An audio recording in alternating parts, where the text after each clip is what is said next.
Hi friends, welcome to my YouTube channel that is radio peds Gyan. अगर आप लोगों ने चैनल सब्सक्राइब नहीं किया है तो प्लीज़ इसे सब्सक्राइब कीजिए और अपने कमेंट्स डालिए, जिससे हम और भी टॉपिक्स पर आपके लिए वीडियो लेकर आएं। मैं आपकी फ्रेंड हूँ, doctor Shilpi Goyal, the radiologist. और आज हम एक बहुत कॉमन टॉपिक के बारे में बात करेंगे जो हम डेली प्रैक्टिस में एनकाउंटर करते हैं। और ये टॉपिक है फीटल ग्रोथ रेस्ट्रिक्शन या intra uterine growth restriction. Basically fetal growth restriction को अगर हम आसान अपनी देशी भाषा में कहें तो जो फीटस है, जो बच्चा है, उसका उसकी ग्रोथ ठीक से नहीं हो रही है। जितना पीरियड ऑफ जेस्टेशन है, पीरियड ऑफ जेस्टेशन से मतलब प्रेगनेंसी कितने ड्यूरेशन, तो जितना प्रेगनेंसी का ड्यूरेशन है, जितनी जेस्टेशनल एज है, उस हिसाब से फीटस की ग्रोथ कम होना, इसको हम फीटल ग्रोथ रेस्ट्रिक्शन का एक नॉर्मल लोकल लैंग्वेज में ये नाम देते हैं।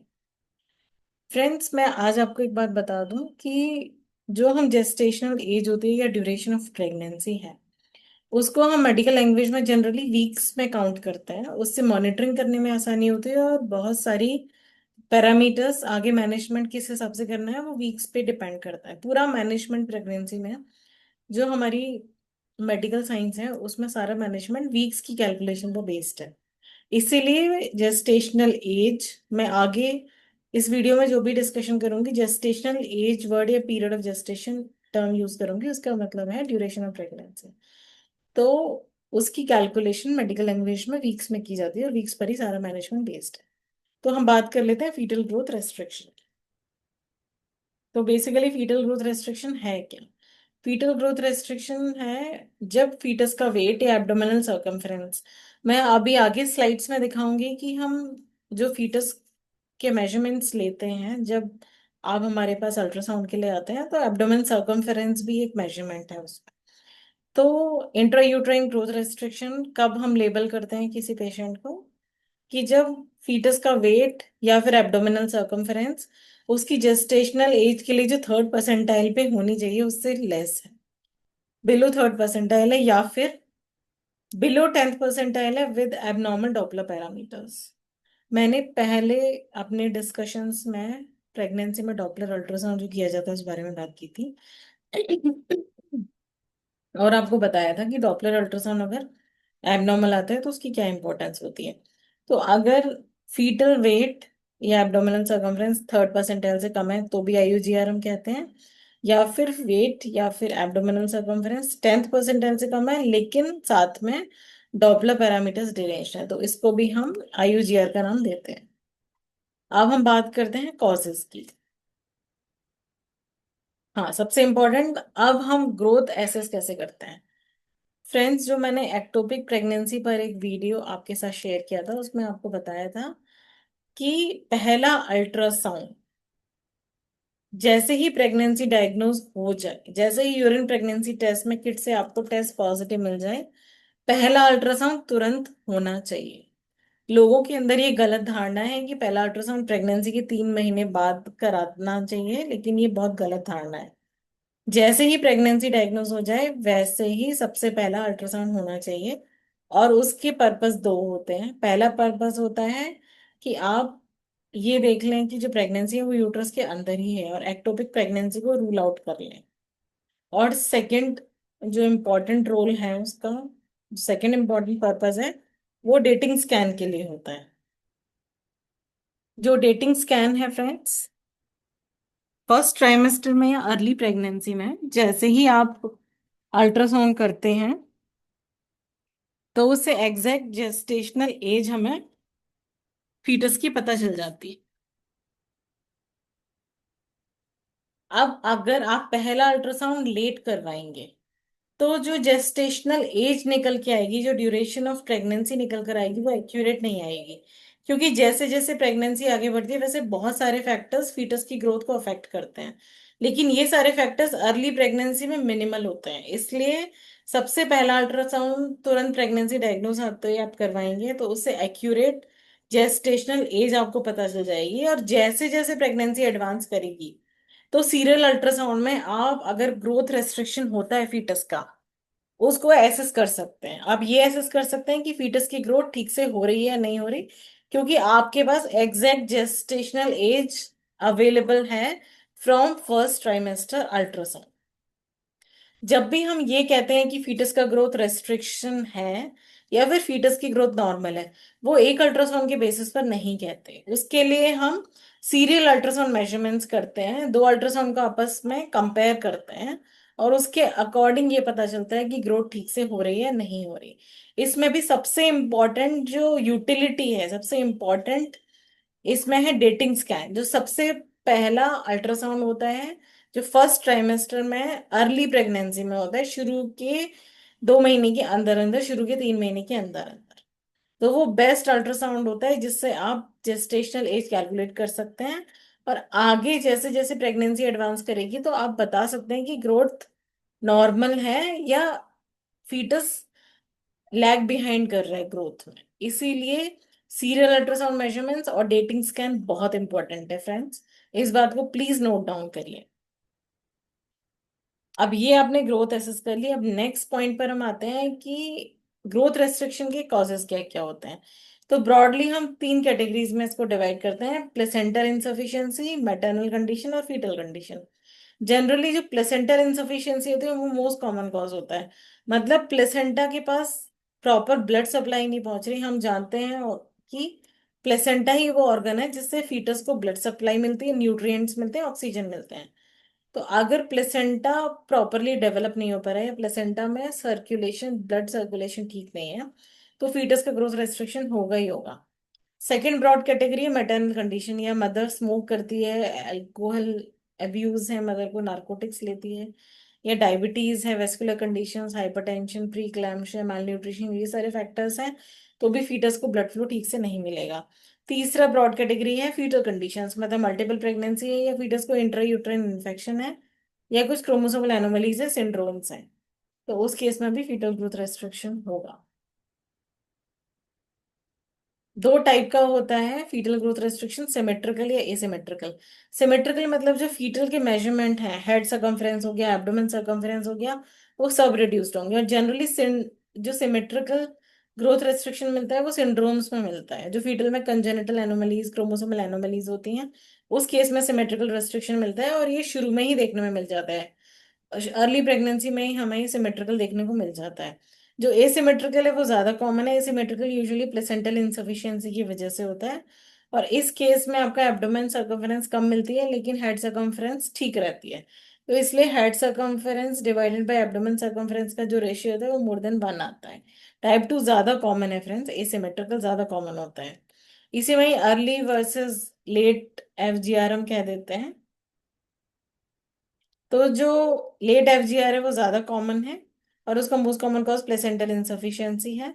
अर्ली एफजीआर में मोर्टेलिटी हाई होती है, मॉर्बिडिटी भी हाई होती है। लेट एफजीआर में मोर्टेलिटी कम होती है।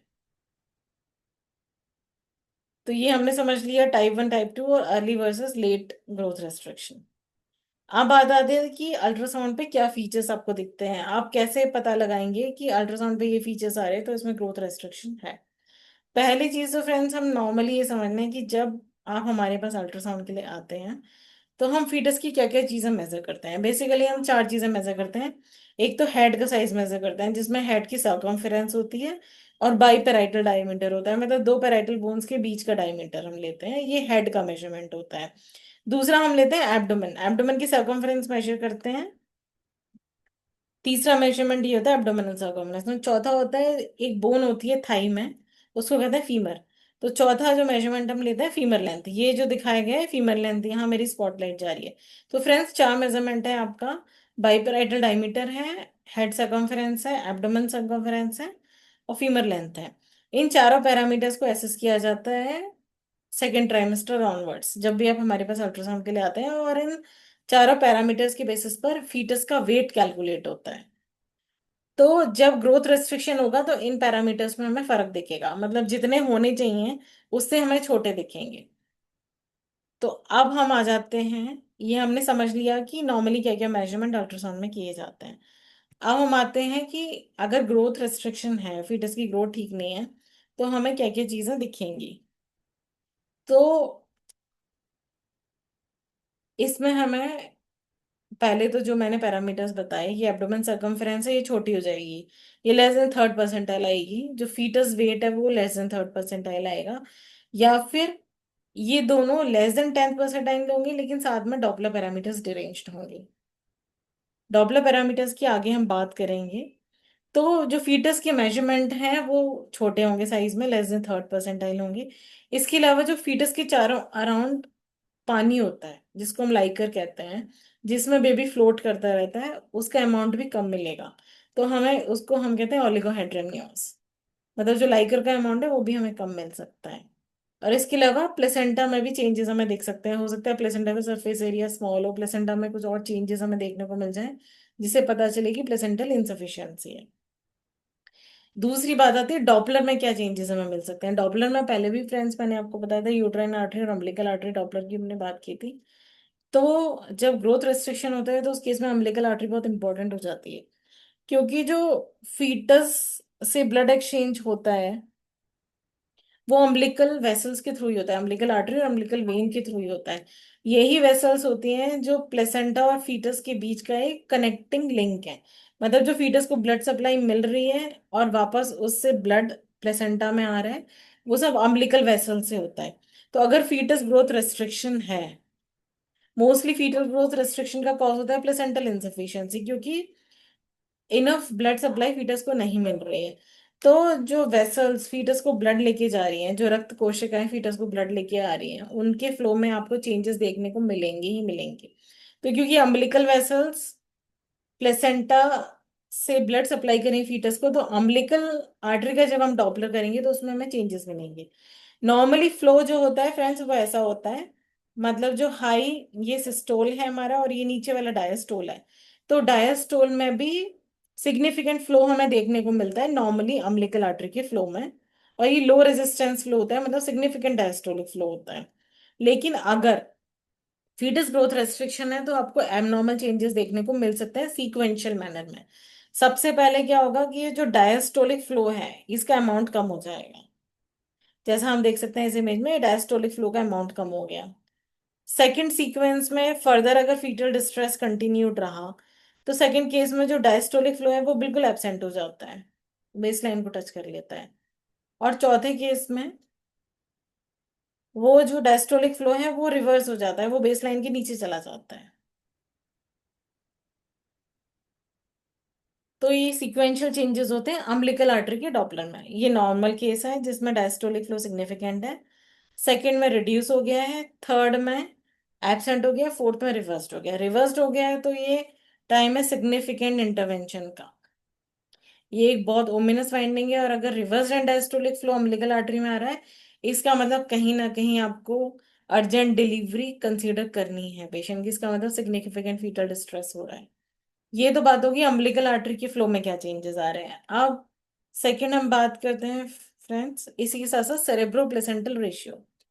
बेसिकली क्या होता है, एक मैकेनिज्म होती है बॉडी में, अगर ब्लड फ्लो कम आ रहा है तो बॉडी उस तरह से चेंजेस करती है कि आपके जो जरूरी ऑर्गन्स हैं, जो वाइटल ऑर्गन्स हैं, जैसे आपका हार्ट है, ब्रेन है, किडनीज है, इनको ब्लड सप्लाई मिलती रहे। तो जब फीटस के पास ब्लड सप्लाई कम आ रही है और हमने देखा कि अम्बिलिकल आर्टरी में ब्लड फ्लो हो गया है कम, डायस्टोलिक फ्लो कम है, तो उसका पल्सेटिलिटी इंडेक्स जो होगा वो बढ़ जाएगा। अब सेरेब्रो प्लेसेंटल रेशियो हम कैसे कैलकुलेट करते हैं, इसको हम pulsatility index of middle cerebral artery को डिवाइड करते हैं pulsatility index of umbilical artery. अब जैसे मैंने बताया कि फीटस के पास ब्लड फ्लो कम है, लेकिन ब्रेन को फिर भी ब्लड सप्लाई प्रिजर्व करके रखी जाती है। तो ये जो एमसी है, मतलब मिडिल सेरेब्रल आर्टरी, एक ब्लड वेसल, एक रक्त कोशिका है जो ब्रेन फीटस के ब्रेन को सप्लाई करती है। तो जो फीटस के ब्रेन, जब आप एमसीए डॉपलर करेंगे, जब मिडिल सेरेब्रल आर्टरी में ब्लड फ्लो देखेंगे, ब्रेन की आर्टरी में ब्लड फ्लो देखेंगे, तो वो नॉर्मल आएगा, क्योंकि ब्रेन को ब्लड सप्लाई प्रिजर्व की जाती है उस केस में। लेकिन अम्बिलिकल आर्टरी का पीआई हमने देखा वो बढ़ गया है। हमने देखा ना यहाँ पर कि डायस्टोलिक फ्लो कम हो गया है तो पीआई बढ़ गया है अम्बिलिकल आर्टरी का। तो उस केस में जब आप ये सेरेब्रो प्लेसेंटल रेशियो लेते हैं तो ये लेस देन 1 हो जाता है। नॉर्मली ये हमेशा मोर देन 1 होना चाहिए, लेकिन जब डिस्ट्रेस है, जब फीटल ग्रोथ रेस्ट्रिक्शन है, तो ये लेस देन 1 हो जाता है, because of brain sparing principle जो मैंने आपको बताया कि अगर ब्लड सप्लाई कम है तो फिर भी बॉडी, ब्रेन को, किडनीज को और हार्ट को, ये वाइटल ऑर्गन्स हैं, इनको सप्लाई प्रिजर्व करने की कोशिश करती है। अब तीसरी डॉपलर में एबनॉर्मेलिटी आती है यूट्राइन आर्टरीज में। मैंने आपको पहले जब यूट्राइन आर्टरी डॉपलर डिस्कस किया था उसमें बताया था नॉर्मली सिग्निफिकेंट डायस्टोलिक फ्लो होता है, लेकिन अगर एबनॉर्मेलिटी है तो उस केस में ये डायस्टोलिक फ्लो कम हो जाएगा। साथ में आपको डायस्टोल में नॉचिंग भी देखने को मिल सकती है। ये नॉच हम देख रहे हैं फ्रेंड्स, नॉर्मली ये फ्लो होता है, ऐसे आता है, बेस लाइन के ऊपर होता है, कोई नॉचिंग या डिप नहीं होती है। लेकिन अगर एबनॉर्मेलिटी है, फीटल ग्रोथ रेस्ट्रिक्शन है, तो इसमें आपको नॉचिंग देखने को मिलेगी और एंडाइस्टोलिक वेलोसिटी भी कम हो जाएगी। ये यूट्राइन आर्टरी डॉपलर की बात होगी। तो हमने समझ लिया फ्रेंड्स कि बायोमेट्री के फीचर्स में आपको मिल रहा है कि जो मेजरमेंट्स है फीटस के वो कम हो गए, उसकी चारों तरफ जो फ्लूइड है, जो पानी है, वो कम हो गया है, और प्लेसेंटा में चेंजेस देखने को मिल रहे हैं। इसके साथ साथ जो रक्त कोशिकाएं हैं जो फीटस को ब्लड सप्लाई कर रही हैं, उनके ब्लड फ्लो में भी चेंजेस आपको देखने को मिल रहे हैं। अब हम कुछ केस लेंगे, उसके बारे में बात करेंगे। ये इमेज हम देख रहे हैं, इस केस में जो जेस्टेशनल एज थी वो थी 21 वीक्स, लेकिन जब हमने फीमर को मेजर किया तो उस केस में जो फीमर का साइज आ रहा है वो आ रहा है 17 वीक के हिसाब से। इसके अलावा इस केस में एब्डोमेन सर्कम्फ्रेंस, हेड सर्कम्फ्रेंस सबको मेजर किया तो सबका मेजरमेंट 17 वीक के आसपास आया। और जो फीटस का वेट अप्रोक्सीमेटली 500 ग्राम होना चाहिए था 21 हफ्ते पर, लेकिन ये सिर्फ 239 ग्राम्स था। तो सारे पैरामीटर्स जो थे लेस देन थर्ड परसेंटाइल थे इस पेशेंट। तो ये केस था आईयूजीआर का। इसके अलावा इस केस में जब अम्बिलिकल आर्टरी डॉपलर किया तो हम देख सकते हैं ये तो सिस्टोलिक फ्लो आ रहा है, लेकिन ये जो डायस्टोलिक फ्लो है ये रिवर्स हो गया। तो एक सिग्निफिकेंट एबनॉर्मल फाइंडिंग है, ये रिवर्स डायस्टोलिक फ्लो आ रहा है अम्बिलिकल आर्टरी में। अब ये हमने मिडिल सेरेब्रल आर्टरी देख रहे हैं हम, जो फीटस के ब्रेन को सप्लाई कर रही है। ये फीटस का ब्रेन है, ये मिडिल सेरेब्रल आर्टरी। जो इसमें हमने ब्लड फ्लो देखा तो इसमें ब्लड फ्लो नॉर्मल है, क्योंकि मैंने बताया आपको कि fetal sparing, head sparing theory होती है, हेड स्पेयरिंग प्रिंसिपल होता है। तो ब्रेन को ब्लड सप्लाई नॉर्मल बनाई रखने की कोशिश की जाती है। तो इसलिए जब फीटस की ब्रेन की ब्लड वेसल में हम ब्लड फ्लो देख रहे हैं तो वो नॉर्मल है, लेकिन सेरेब्रो प्लेसेंटल रेशियो एबनॉर्मली लो हो गया है, जैसा कि मैंने अभी आपको पहली वाली स्लाइड में बताया था। और जब हमने प्लेसेंटा को देखा तो उसका सरफेस एरिया कम है और साथ में कुछ इकोजेनिक चेंजेस दिख रहे हैं। फ्रेंड्स वाइट वाइट आपको दिख रहा है, ये कुछ चेंजेस प्लेसेंटा के अंदर नजर आ रहे हैं हमें।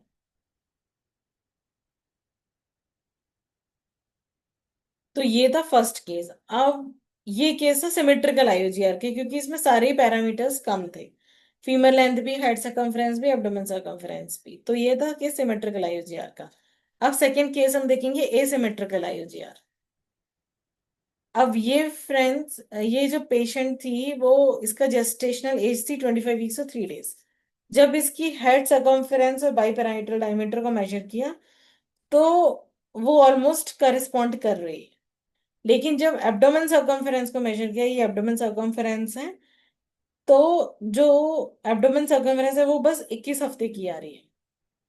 तो जो हेड सर्कम्फरेंस है उसका रेशियो, और जब एब्डोमेन सर्कम्फरेंस का रेशियो हमने देखा तो वो आपका मोर देन 1 है। तो ये एसिमेट्रिकल आईयूजीआर है। पैरामीटर्स दोनों ही 25 हफ्ते से काफी कम है, थर्ड परसेंटाइल से कम है। जो फीटस का वेट हमने कैलकुलेट किया वो थर्ड परसेंटाइल से कम आया। अब जैसे हम, ये वर्कशीट है, इसमें हम देख सकते हैं जो जेस्टेशनल एज है लास्ट मेंस्ट्रुअल पीरियड के हिसाब से वो है 25 हफ्ते फ्रेंड्स। और जब इस वर्कशीट में हम आगे जाते हैं तो हम देख सकते हैं जो बाईपेराइटल डायमीटर है वो 1.5% पर है, हेड सर्कम्फ्रेंस भी लेस देन 1% है, सारी चीजें इसमें लेस देन 1% है। और जो फीटस का वेट है ये भी देखिए, ये भी लेस देन 1% है। और ये हम लाइकर देख रहे हैं तो लाइकर का अमाउंट भी काफी कम है इस पेशेंट। ये लाइकर मेजर किया है हमने, जो फ्लूइड है, जो फ्लूइड है वो भी बहुत कम आ रहा है, 4.6 सेंटीमीटर, और जो लार्जेस्ट पॉकेट है वो सिर्फ 1.8 सेंटीमीटर है। तो इस पेशेंट को फ्लूइड भी कम था। अब इसका जब हमने डॉपलर देखा तो ये यूट्राइन आर्टरी को हमने लिया है, यहाँ पे हम देख सकते हैं नॉचिंग आ रही है। तो एबनॉर्मल डॉपलर पैरामीटर्स है, लाइकर भी कम है, जो फीटस का मेजरमेंट है वो भी लेस देन थर्ड परसेंटाइल है। तो ये एक केस था आईयूजीआर का। अब बात आती है ट्रीटमेंट की, जो सबसे इंपॉर्टेंट पार्ट है। जो ट्रीटमेंट है वो बहुत सारे फैक्टर्स पे डिपेंड करता है। वो इस चीज पे डिपेंड करता है कि पीरियड ऑफ जेस्टेशन क्या है, डॉपलर पैरामीटर्स में क्या फाइंडिंग आ रही है, एबनॉर्मलिटी किस लेवल की है, कितनी सिग्निफिकेंट है, और साथ में फीटस का स्टेटस क्या है, फीटल डिस्ट्रेस का लेवल क्या है, और मदर की कंडीशन क्या है। ये सारे फैक्टर्स को ध्यान में रखते हुए ट्रीटमेंट किया जाता है। फॉर एग्जाम्पल, अगर पीरियड ऑफ जेस्टेशन है 28 हफ्ते, डॉपलर पैरामीटर्स में अम्बिलिकल आर्टरी नॉर्मल है, सिर्फ यूट्राइन आर्टरी में डायस्टोलिक नॉच आ रही है, मदर की कंडीशन बिल्कुल ठीक ठाक है, कोई हाई बीपी नहीं है, मैल न्यूट्रिशन नहीं है, सारी कंडीशन ठीक ठाक है, तो उस केस में हम एक्सपेक्टेंट मैनेजमेंट करेंगे। मतलब जो पेशेंट ऑब्स गाइनी कंसल्टेंट को या ऑब्स्टेट्रिशियन या गायनेकोलॉजिस्ट को कंसल्ट करेंगे, तो उनका गोल होगा कि हम प्रेगनेंसी को आगे फीटस की मैच्योरिटी तक लेकर जाएं। फीटस की मैच्योरिटी यूजुअली 37 वीक्स तक हो जाती है। तो उनका गोल ये होगा कि हम एक एक्सपेक्टेंट मैनेजमेंट करते हुए, मतलब पेशेंट को कुछ मेडिसिन एक्स्ट्रा स्टार्ट की जाएंगी, थोड़ा बेड रेस्ट पे रखा जाएगा, जिससे फीटस की ग्रोथ थोड़ा होता है और प्रेगनेंसी को 37 वीक्स तक खींच के ले जाया जा सके और उसके बाद में डिलीवरी की जाए। तो ये एक फैक्टर हो गया। तो आपका जो फाइनल ट्रीटमेंट का गोल है, उसमें दो ही चीजें होती हैं, या तो आप एक्सपेक्टेंट मैनेजमेंट करते हो या फिर आप अर्जेंट डिलीवरी कराते हो, अगर ये सारे फैक्टर्स कॉम्प्लिकेटेड हैं तो। फॉर एग्जाम्पल, अगर पीरियड ऑफ जेस्टेशन आपका है 34 वीक्स, अम्बिलिकल आर्टरी आपने देखा रिवर्स डायस्टोलिक फ्लो आ रहा है, मदर को हाई बीपी हो रहा है, फीटस डिस्ट्रेस में आपको नजर आ रहा है, तो आप अर्जेंट सिजेरियन सेक्शन करेंगे उस केस में, उसको एक बीटा मिथासोन कवरेज देकर, जिससे कि लंग्स थोड़ा मैच्योर हो जाए। तो ट्रीटमेंट इन सारे फैक्टर्स पे डिपेंड करता है। बहुत बड़ा रोल इस केस में डॉपलर पैरामीटर्स का भी है, स्पेशली अम्बिलिकल आर्टरी डॉपलर का। तो अब जैसे हम पहला केस देखते हैं फ्रेंड्स, इसमें हमने, ये एक नॉर्मल अम्बिलिकल आर्टरी का डॉपलर है, एक नॉर्मल फ्लो है ये। तो इसमें हम, अगर फीटस की जो बायोमेट्री है उसमें अगर measurements less than third percentile भी आ रहे हैं, तो भी इस केस में हम प्रेगनेंसी को आगे 37 वीक्स तक लेकर जाएंगे, अगर बाकी सारे फैक्टर्स ठीक हैं तो। अब ये सेकंड केस आता है, इसमें हम देख रहे हैं कि डायस्टोलिक फ्लो कम हो गया है अम्बिलिकल आर्टरी में। तो इसका मतलब प्लेसेंटा का वेस्कुलर रेजिस्टेंस बढ़ गया, फीटस को ब्लड फ्लो प्रॉपर नहीं मिल रहा। तो इस केस में जो हम डॉपलर मॉनिटरिंग है पेशेंट की, वो हम उसे सजेस्ट करेंगे कि एवरी वीक आप एक डॉपलर मॉनिटरिंग करवाइए, एवरी वीक या एवरी 2 वीक्स, एवरी 10 डेज या एवरी 1 वीक।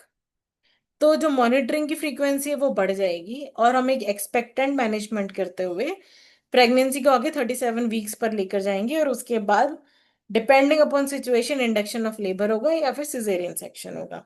पर हम प्रेगनेंसी को आगे 37 वीक्स तक ले जाने की कोशिश करेंगे, अगर बाकी सारे फैक्टर्स ठीक हैं तो, मतलब मैटरनल कंडीशन ठीक है तो। एक विजिलेंट रखेंगे, वॉच रखेंगे पेशेंट के ऊपर, और साथ में जो फ्रीक्वेंसी होगी डॉपलर की, जो अल्ट्रासाउंड डॉपलर की फ्रीक्वेंसी होगी वो बढ़ जाएगी। एवरी वीक या एवरी 2 वीक्स पेशेंट एक फॉलोअप अल्ट्रासाउंड के लिए आएगा ही आएगा, ये देखने के लिए कि कुछ और फर्दर एबनॉर्मेलिटी तो डेवलप नहीं हो गई है, या फिर सिचुएशन इम्प्रूव कर रही है या नहीं। अगर सिचुएशन वर्सन, अब आपने इस सिचुएशन में पेशेंट को देखा, आपके पास नेक्स्ट वीक पेशेंट आता है, आपने देखा ये तो थर्ड सिचुएशन में चला गया, फोर्थ सिचुएशन में चला गया, और पेशेंट को और भी कॉम्प्लिकेशंस डेवलप हो गए, बीपी बढ़ गया पेशेंट का, तो उस केस में आपको अर्जेंट डिलीवरी करने के बारे में सोचना पड़ेगा। इसीलिए मॉनिटरिंग बहुत इंपॉर्टेंट है, अल्ट्रासाउंड डॉपलर बहुत इंपॉर्टेंट है ये देखने के लिए कि फीटस को जो ब्लड फ्लो मिल रहा है उसका क्या स्टेटस है। अब ये थर्ड पॉइंट है सेवियरिटी का, इसमें हम देख रहे हैं कि डायस्टोलिक फ्लो बिल्कुल ही खत्म हो गया, एब्सेंट एंड डायस्टोलिक फ्लो है। तो इस केस में फिर हमें पेशेंट को स्टेरॉइड्स देने हैं, जिससे कि फीटस की लंग्स मैच्योर हो पाए, और हमारा ये गोल रहेगा कि हम 34 वीक्स तक पेशेंट की डिलीवरी करा दें। क्योंकि अगर इसके बियॉन्ड आपने प्रेगनेंसी कंटिन्यू कराई तो फीटस की डेथ का चांस रहेगा विद इन यूट्रस। तो इसीलिए इस सिचुएशन में आप स्टेरॉइड्स देंगे जिससे कि फीटस की लंग्स मैच्योर हो जाए, और क्लोज मॉनिटरिंग करते हुए, हफ्ते में 2 बार मॉनिटरिंग करते हुए प्रेगनेंसी को 34 वीक्स पे लाके डिलीवर कर देंगे। अब फोर्थ लेवल ऑफ सिवियरिटी आता है जिसमें आपका एंड डायस्टोलिक फ्लो रिवर्स हो गया है, बिलो द बेसलाइन चला गया है। तो ये बहुत ओमिनस फाइंडिंग है। इसका मतलब फीटस को ब्लड सप्लाई बहुत ही कम मिल रही है।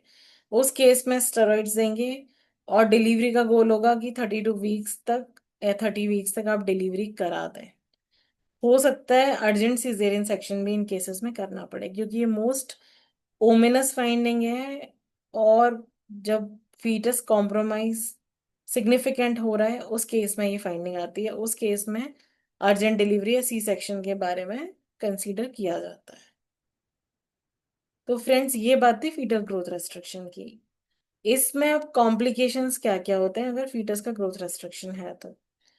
या तो विद इन यूट्रस बच्चे की डेथ हो सकती है, बच्चेदानी में ही बच्चा खत्म हो सकता है, ये कॉम्प्लिकेशन है।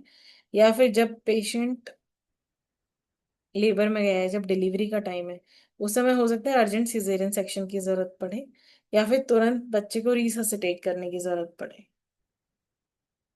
अब तीसरी कंडीशन, जब बच्चा पैदा हो गया उसके बाद इन्फेक्शंस का रिस्क रहेगा, रेस्पिरेटरी डिस्ट्रेस होने का रिस्क रहेगा, और इसके अलावा ब्रेन में हैमरेज और ब्रेन में इंजरी होने का भी रिस्क रहता है।